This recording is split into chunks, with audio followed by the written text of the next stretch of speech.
नमस्कार, आप देख रहे हैं खबर उत्तर प्रदेश और मैं आपके साथ प्रियंका राजपूत।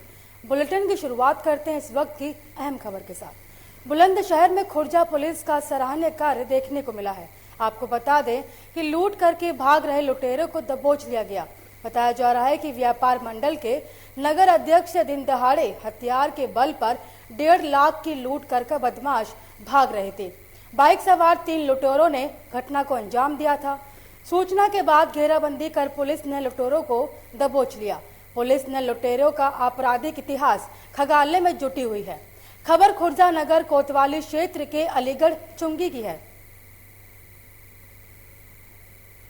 क्या घटना हुई आपके साथ में? मेरे साथ घटना हुई थी, मैं घर से आ रहा था, अलीगढ़ चुंगी को मैंने क्रॉस किया है। उन्होंने एक मोटरसाइकिल में 3 बंदे आए थे। उन्होंने मेरी मोटरसाइकिल के आगे मोटरसाइकिल खड़ी कर दी। तुरंत उन्होंने कहा कि साले हमें बड़ा परेशान कर रहा, फ़ोन करके। मैंने भाई साहब मैंने जिसको फ़ोन किया, मेरा क्या मतलब आपको फ़ोन करने का। इतने में उन्होंने डंडा निकाले बैग में से और वो डंडे मुझे बजा दिए और इतने डंडे बजाए कि मैं होपलेस हो गया। मैं नीचे गिर गया, मोटरसाइकिल गिर गई। एक बंदे ने मेरे को उठाया और खाने बाद में कट्टा निकाला। कट्टा मेरे को गोली मारने लगा। 315 का कट्टा है, वो गोली मारने लगा। फिर एक बंदे ने मेरी जेब से पैसे निकाल लिए, 50-50 हज़ार की 3 गड्डी है, 1.5 लाख रुपये मेरी जेब। कहाँ लेके जा रहे थे आप पैसे? मैं मंडी जा रहा था, मैं व्यापारी आदमी हूँ, धान का सीजन चल रहा। पैसे व्यापारी के पास होते ही कैश था मेरे पास। कितने ले गए आपसे? मेरे से 1.5 लाख रुपये ले गए हैं। 10,000 रुपये मेरी जेब में।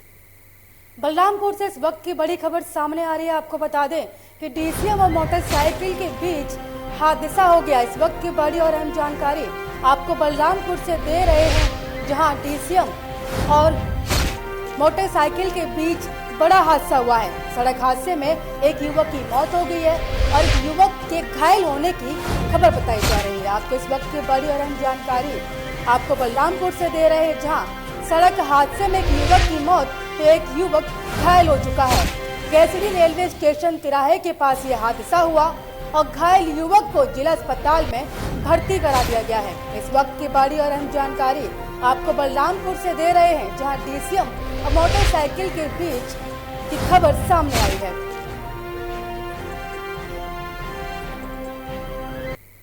बात करेंगे एटा की। एटा में ग्राम प्रधान ने नियम कानून ताक पर रखकर मनरेगा के मजदूरों के निवाले पर बुलडोजर चलवाया गया। केंद्र सरकार की महत्वाकांक्षी योजना मनरेगा में मजदूरों के साथ खिलवाड़ करने की खबर सामने आई है। आपको बता दें कि विकास खंड शीतलपुर के नगला केवल में नाले निर्माण के लिए नरेगा मजदूरों के फावड़े की जगह जेसीबी मशीन चलवाई गई। बताया जा रहा है कि मनरेगा के 100 दिन रोजगार योजना पर प्रधान के जरिए जेसीबी चलवाई गई थी।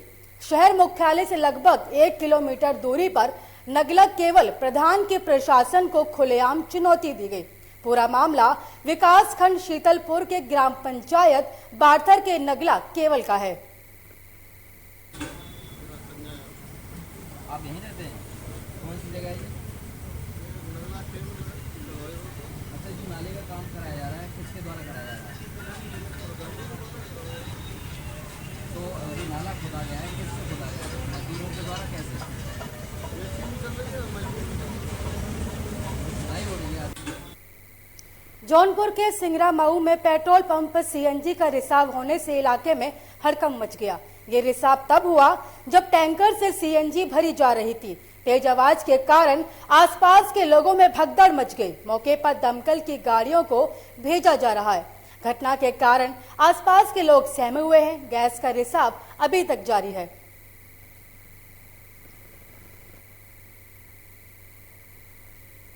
कहावत सही हो रही है, नाम बड़े दर्शन छोटे। योगी सरकार में कागज में बड़े पैमाने पर विकास की गंगा बहती नजर आती है, लेकिन वास्तव में जमीनी स्तर पर देखने को नहीं मिल रहा। योगी सरकार के 4.5 साल बीत चुके हैं, लेकिन अधिकारी और कर्मचारियों की मनमानी करने पर अंकुश नहीं लगा पाई है। यूपी के कौशाम्बी जिले का बुरा हाल है, जिसको लेकर जनता जवाब मांग रही है। आपको बताते चलें कि आदर्श नगर पंचायत करारी के चौराहे पर लगा सीसीटीवी कैमरा शो पीस बनकर रह गया है, जिसमें अधिशासी अधिकारी और नगर पंचायत अध्यक्ष जानकर भी अनजान बने हुए हैं। सुरक्षा के मद्देनजर रखते हुए आज के दौर में चौराहे और नुक्कड़ पर सीसीटीवी कैमरे की व्यवस्था अनिवार्य हो गई है। जैसा कि सूबे में चल रही योगी सरकार में लूट, हत्या, छिनैती, बलात्कार जैसे संगीन अपराधों को रोकने के लिए हर चौराहे पर सीसीटीवी कैमरों की उपलब्धता कर उत्तर प्रदेश को उत्तम प्रदेश बनाने के लिए एड़ी चोटी का जोर लगा रही है। लेकिन आदर्श नगर पंचायत करारी के अध्यक्ष और अधिशासी अधिकारी खुलेआम इस पर पानी फेर रहे हैं।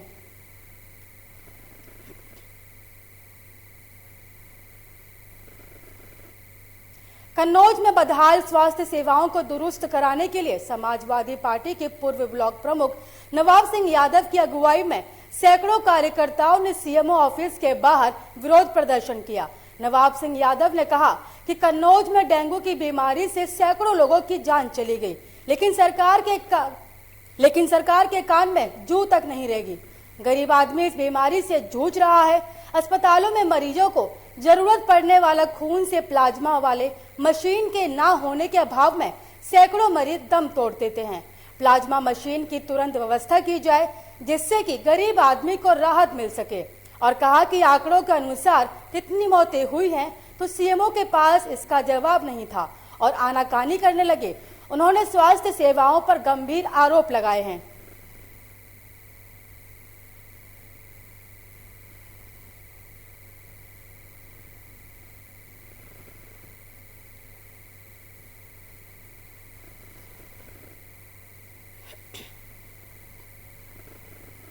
यूपी एटीएस को बड़ी सफलता मिली है। आपको बता दें कि यूपी एटीएस अवैध बांग्लादेशी नागरिकों को गिरफ्तार किया है। बताया जा रहा है कि अवैध विदेशी नागरिकों के खिलाफ यूपी पुलिस ने अभियान चलाया था, जिसके तहत यूपी एटीएस की वाराणसी टीम ने पश्चिम बंगाल से समीर मंडल को गिरफ्तार किया। इसके पास से पासपोर्ट और विभिन्न नामों के पासपोर्ट, आधार कार्ड, निर्वाचन कार्ड और कोरोना की RT-PCR रिपोर्ट मिली है। पकड़े गए व्यक्ति को 14 परगना न्यायालय में प्रस्तुत कर रिमांड पर ली जाएगा। विक्रम सिंह नामक ट्रेवल एजेंट को भी गिरफ्तार कर लिया गया है। आपको बता दें कि 26 अक्टूबर को एक भारतीय और 3 बांग्लादेशियों की गिरफ्तारी की गई थी। रिमांड पर लेकर पूछताछ की गई। इसको बंगाल ले जाकर दस्तावेज और CCTV की DVR बरामद की गई। विक्रम सिंह का काम कूट रचित दस्तावेजों के आधार पर वीजा तैयार करना था।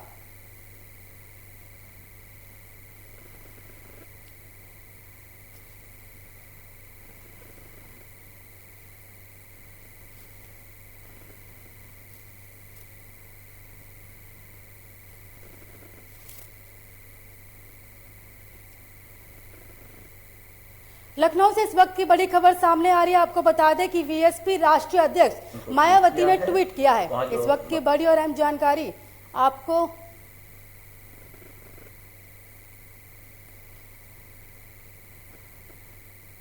मृतक है उसका पोस्टमार्टम एक पैनल के द्वारा कराया गया है। उसकी मैजिस्ट्रियल जांच कराई जा रही है। जो भी ह्यूमन राइट कमीशन के और सर्वोच्च न्यायालय के इस संबंध में निर्देश हैं उस बेसिस पे कार्रवाई चल रही है। सर, इसमें लंदन एम्बेसी के भी लोग शामिल हैं विक्रम सिंह के साथ। इकलौते बेटों को खो दिया, घर में अंधेरा हो गया। ये सीएम साहब से पूछिए कि उनके घर में कैसे दीपक जलेगा, कैसे रोशनी आएगी और इसके लिए कौन जिम्मेदार है। उनको ट्वीट किया है। वहाँ जो दुर्घटना हुई थी उस संबंध में दोषी व्यक्तियों के विरुद्ध कार्रवाई की जा रही है और उसका जो व्यक्ति। लखनऊ से इस वक्त की बड़ी खबर सामने आ रही है। आपको बता दें कि VSP राष्ट्रीय अध्यक्ष मायावती ने ट्वीट किया है। इस ट्वीट में कस्टडी मौत मामले पर मायावती ने ट्वीट किया और कहा कि कासगंज में पुलिस कस्टडी में एक और की मौत। आपको इस वक्त की बड़ी और अहम जानकारी आपको बता रहे हैं। बसपा की राष्ट्रीय अध्यक्ष मायावती ने ट्वीट किया है, जहां पर कासगंज में पुलिस कस्टडी में एक और की मौत। पुलिस कस्टडी में मौत अति दुखद और शर्मनाक। मायावती ने ट्वीट करके जानकारी दी कि पुलिस कस्टडी में मौत अति दुखद है और शर्मनाक। सरकार घटना की उस तरह जांच करवाए। आपको इस वक्त की बड़ी और अहम जानकारी लखनऊ से दे रहे हैं, जहां VSP राष्ट्रीय अध्यक्ष मायावती ने ट्वीट किया है।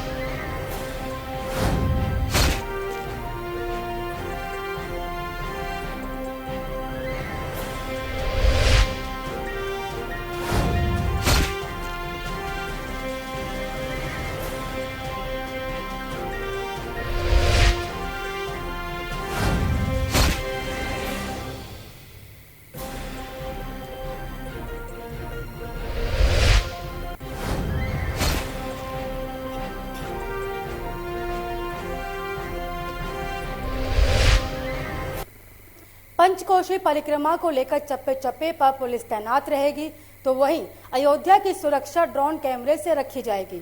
और मेले पर नजर रखने वाले एडीजी एसएन साबत ने लोकमंच न्यूज के यूपी ब्यूरो चीफ से खास बातचीत की, जहां उन्होंने कहा कि अराजक तत्वों के मंसूबों को फेल कर दिया जाएगा। क्या कुछ कहा, सुनिए। है और अयोध्या, खासकर अयोध्या में सुरक्षा के पुख्ता इंतजाम भी किए जाने हैं, क्योंकि लगातार आतंकी जो है गतिविधियों पर नजर यूपी पुलिस की है और पकड़े भी जा रहे हैं। तो हमारे साथ मौजूद हैं एडीजी साबत जी, जिनसे बात करते हैं कि क्या तैयारी की गई है 14 कोसी परिक्रमा की। अयोध्या में प्रत्येक वर्ष 14 कोसी परिक्रमा एवं पंचकोशी परिक्रमा मेला होता है। यही समय है, कल से मेला का ये प्रारंभ है। 14 कोसी परिक्रमा का जो रूट है, उस रूट में पुलिस एवं प्रशासनिक अधिकारीगण की जॉइंट विजिट हो चुकी है और उसके बाद वहां पर विभिन्न स्थान पे जो सफाई, प्रकाश व्यवस्था, सुरक्षा व्यवस्था एवं अन्य जो यात्री जाते हैं, उसमें श्रद्धालु जाते हैं, उनके लिए सुविधा के लिए जो भी रास्ते का रिपेयर कराना है, अन्य जो भी कार्य है उसको किया जा रहा है। उसके साथ साथ पूरे क्षेत्र को वहाँ पे जोन और सेक्टर में डिस्ट्रीब्यूट करा के हमारा पूरा पुलिस व्यवस्था वहाँ पे किया गया है और वहाँ पे हमारे पूरे जोन से फोर्स लगे हुए हैं। साथ में हमारे जो पीएससी भी है और पहले से वहाँ पे केंद्रीय पैरामिलिट्री फोर्स भी अयोध्या में मौजूद है। अयोध्या की सुरक्षा अत्यंत महत्वपूर्ण है, आप सभी जानते हैं। पंचकोशी मार्ग का जो ये परिक्रमा है, ये 14 तारीख से प्रारंभ होगा। 14 और 15 ये पंचकोशी का परिक्रमा चलेगा। ये सब के बाद 19 तारीख को कार्तिक पूर्णिमा का जो त्योहार है और कार्तिक पूर्णिमा के दिन भी बड़े संख्या में श्रद्धालु स्नान करते हैं, विभिन्न मंदिरों में जाते हैं और काफी भीड़ भाड़ रहती है। तो ये सभी के लिए हमारा पूरा व्यवस्था पूर्ण कर लिया गया है। क्या सर इस परिक्रमा की सुरक्षा को लेकर बाहर से भी फोर्स की व्यवस्था की जा रही है? हाँ, जैसे कि मैंने बताया कि वो हमारे अयोध्या में जो फोर्स तो है ही है, लेकिन उसको छोड़ के पूरे रेंज अयोध्या से, पूरे जोन लखनऊ से एवं कुछ फोर्स से बाहर से भी जो हमारे पुलिस मुख्यालय के स्तर से भी कुछ फोर्स आवंटित किया गया है और विभिन्न स्पेशलाइज्ड फोर्स भी हमारे पास रहेंगे, जैसे हमारे बम निरोधक दस्ता और हमारे QRT और ये इस प्रकार भी काफी फोर्स वहाँ पे तैनात रहेगी। धन्यवाद जी। बिल्कुल, पंचकोशी परिक्रमा को लेकर सारी तैयारी कर ली गई है और वहाँ जो तैयारी सुरक्षा को लेकर चप्पे चप्पे पर पुलिस के जवान भी तैनात रहेंगे। साथ ही साथ ड्रोन कैमरे से भी नजर रखी रहेगी और दीपावली त्योहार संपन्न कराने के बाद पंचकोशी परिक्रमा भी पुलिस के लिए चुनौती है। आसिफ बेग, लोकमंच न्यूज, लखनऊ। है सरकार की बेहद महत्वाकांक्षी योजना स्वच्छ भारत के तहत सरकार ने सामुदायिक शौचालय का निर्माण करवाया था, जिससे कि लोग बाहर शौच करने के लिए ना जाएं, जिसके लिए हजारों करोड़ रुपए जनता के हितों के लिए खर्च किए गए। वहीं इस योजना को लेकर मैनपुरी में बड़ी लापरवाही देखने को मिली, जहां एक नाबालिग बच्चे से सफाई कर्मचारी सुधा देवी द्वारा खुद ना सफाई करते हुए बच्चे से 10-10 रुपए देकर सफाई करती हुई नजर आई। वहीं सामुदायिक शौचालय की सफाई करते हुए वीडियो वायरल हो रहा है। ये वीडियो नाबालिग बच्चे से सामुदायिक शौचालय की सफाई करवाना अपने आप में बड़ा सवाल पैदा करता है। जिलाधिकारी मैनपुरी से जब इस बारे में पूछा गया तो उन्होंने इस मामले को गंभीरता से लेते हुए जांच के साथ कार्रवाई करने की बात कही। ये लाया गया है कि एक सामुदायिक शौचालय है पुरावली ब्लॉक का, वहाँ पर बच्चे से शौचालय की सफाई कराई जा रही है।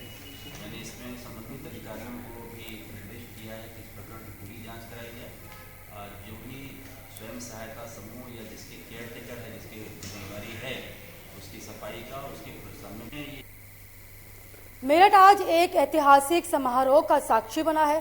सरदार वल्लभ भाई पटेल कृषि विश्वविद्यालय में आयोजित ये देश का पहला ऐसा समारोह है जिसमें देश के 17 पैरालंपिक विजेताओं के साथ पूरे प्रदेश के 2000 से अधिक दिव्यांग खिलाड़ी शामिल हुए हैं। वहीं समारोह में शामिल होने पहुंचे केंद्रीय खेल मंत्री ने कहा कि राज्य सरकार का टोक्यो पैरालंपिक में भाग लेने वाले खिलाड़ियों को सम्मानित करने का फैसला सराहनीय है। राज्यों में खेलों को बढ़ावा देने पर मेरी राज्य के खेल मंत्री और सीएम से चर्चा हुई। मुझे विश्वास है कि यूपी भविष्य में देश को और खिलाड़ी देगा। सीएम योगी को 11:30 बजे मेरठ पहुंचना था, लेकिन उनके कार्यक्रम में थोड़ा विलंब होगा।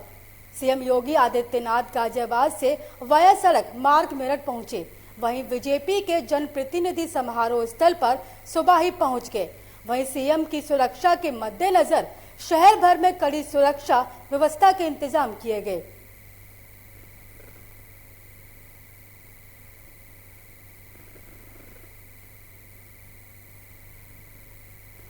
मां अन्नपूर्णा देवी की मूर्ति यूपी सरकार को सौंपी गई। केंद्र सरकार ने मूर्ति को उत्तर प्रदेश सरकार को सौंपा गया है।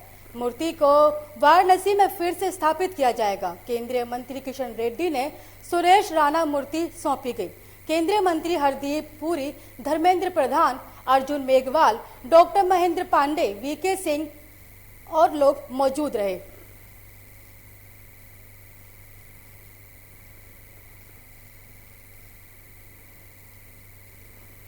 उत्तर प्रदेश में आगामी 2022 के विधानसभा के चुनाव को लेकर सत्ता के गलियारों में हलचल तेज हो गई, जिसको लेकर सभी पार्टियों ने अपना प्रचार शुरू कर दिया है। साथ ही सभी पार्टियों ने चुनावी जनसभा को भी संबोधित करना शुरू कर दिया, जिसको लेकर आज समाजवादी पार्टी के राष्ट्रीय अध्यक्ष अखिलेश यादव मुजफ्फरनगर पहुंचे, जिसके बाद उन्होंने समाजवादी पार्टी द्वारा आयोजित कश्यप महासम्मेलन के मंच पर पहुंचे और समाजवादी पार्टी के कार्यकर्ताओं और पदाधिकारियों ने सपा सुप्रीमो अखिलेश यादव का फूल माला पहनाकर भव्य स्वागत किया। स्वागत के बाद समाजवादी पार्टी के राष्ट्रीय अध्यक्ष अखिलेश यादव एक विशाल सभा को संबोधित किए। काम चल रहा है और प्रयास किया है कि सभी दल जो भारतीय जनता पार्टी को हटाना चाहते हैं, जिसमें कि ओम प्रकाश राजभरी हाल में ही साथ जुड़े हैं, डॉक्टर संजय चौहान की एक अपनी पार्टी है, महान दल है और बहुत जल्दी आरएलडी से भी गठबंधन तय हो जाएगा। ओवैसी भी भारतीय जनता पार्टी को हटाना चाहते हैं, ओवैसी से गठबंधन होगा? नहीं होगा। अच्छा, एक बात और बताइए हमें, ये जो जिन्ना वाली आपने बात कही थी, ये एक सोची समझी रणनीति थी या जानबूझकर आपने भारतीय जनता पार्टी को एक मुद्दा दे दिया? भारतीय जनता पार्टी कोई भी मुद्दे को कभी भी डाइवर्ट कर सकती है। उनकी प्रोपेगेंडा मशीनरी का कोई मुकाबला नहीं है। नहीं तो ये एक सोची समझी कोई प्रोपेगेंडा का मुकाबला नहीं किया जा सकता है और जिस तरीके से काम चल रहा है। प्रतापगढ़ में प्रिंसिपल के जरिए एक छात्र को टीसी में अपराधी घोषित करने की खबर सामने आई है। शिक्षक की पिटाई का विरोध छात्र को भारी पड़ गया। पिटाई से नाराज छात्र के अभिभावक ने प्रिंसिपल से टीसी मांगी तो 11वीं के छात्र की टीसी पर अपराधी लिख दिया गया। पीड़ित मां ने प्रिंसिपल से मन्नतें की तो वहीं बताया देश भर में अब एडमिशन नहीं हो पाएगा। मामला मंगरोरा ब्लॉक के नेवरा स्थित जगेश्वर यादव इंटर कॉलेज का है, जिसके बाद से परिवार अफसरों की चौखट के चक्कर लगा रहा है। इस कलंक से छुटकारा पाने को इतना ही नहीं, DIOS से लेकर मुख्यमंत्री तक प्रार्थना पत्र देकर फरियाद लगाई है। लग रहा था, मैं पूछा और उसके बगल वाले गाली दिया और बगल वाला एक था वो तमकियाने लगा। मैं भी गया, मतलब झगड़ा हुई और सर आए, हम दो को मारे, उसे नहीं मारे और मुझे मार दिया। मेरा सिर पे डंडा टूट गया और मेरे कट उठ गया था, कान से मुंह से खून निकल रहा था और मेरे टीसी काट दिए। मेरे माँ बाप गए थे, कह रहे थे कि गोड़ हाथ तोड़ के उसका भेज देते, मेरा कुछ नहीं कर पाओगे, अब उसका एडमिशन कहीं भी नहीं होगा पूरा उत्तर प्रदेश में। किस क्लास में पढ़ते हो? 11th। टीसी में क्या लिखा है? अपराधी का प्रवृत्ति। उसके पहले 9th और 10th में क्या था? कुछ नहीं थे। तो उसके बाद क्या कहा? कहीं एडमिशन नहीं होगा? नहीं, पूरे भारत में नहीं होगा एडमिशन। कब की घटना थी मारपीट की? मारपीट घटना 26 तारीख थी। 26 तारीख। लग रहा था मैं शामली के आधा दर्जन से अधिक गांवों के किसानों ने किसान संघर्ष समिति शामली के तत्वाधान में शामली कलेक्ट्रेट पर धरना प्रदर्शन करते हुए भारतीय राष्ट्रीय राजमार्ग प्राधिकरण पर हाईवे पर किसानों की अधिग्रहण जमीन का उचित मुआवजा न देने पर किसानों ने धरना प्रदर्शन किया। इस दौरान किसानों ने अपनी 10 सूत्रीय मांगों को लेकर एक ज्ञापन डीएम शामली जसजीत कौर को सौंपा। इस मौके पर सैकड़ों किसान मौजूद रहे। दरअसल शामली में Delhi Saharanpur Dehradun express control greenfield economic corridor का निर्माण किया जा रहा है। किसानों का आरोप है कि भारतीय राष्ट्रीय राजमार्ग प्राधिकरण के द्वारा किसानों को उनकी जमीन का उचित मूल्य नहीं दिया जा रहा है। धरना प्रदर्शन चल रहा है कलेक्ट्रेट में, क्या उद्देश्य है? इसका उद्देश्य है दिल्ली देहरादून हाईवे के संबंधित भूमि अधिग्रहण की जा रही है सरकार द्वारा, NHAI द्वारा। अच्छा। हमारी मांग है कि हमें मुआवजा उचित दर पर नहीं दिया जा रहा है। लगभग 4-5 महीने से किसान आंदोलनरत है, सड़कों पर है। कोई सुनवाई नहीं हुई, ना ही प्रशासन स्तर पर, ना ही कमिश्नर स्तर पर और ना ही किसी जनप्रतिनिधि हमारी बात आज तक सुनी।